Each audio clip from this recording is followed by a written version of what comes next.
Cando a xente fala de Pontevedra, pensa nunha cidade sen coches, moi peatonalizada, pero ao longo destes anos de goberno fixemos moitísimas cousas máis.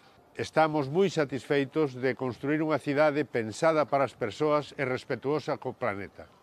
Por iso fomentamos a compostaxe, a separación para aproveitar os residuos e recuperamos os nosos ríos e os nosos montes para disfrute da veciñanza.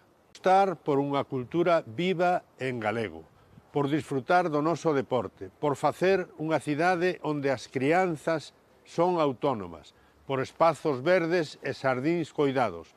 En resume, por poñer as persoas no centro para que ninguén quede fora. Queremos seguir estando na vanguarda, innovando, porque o futuro de Pontevedra non ten límites se o seguimos diseñando xuntas e xuntos.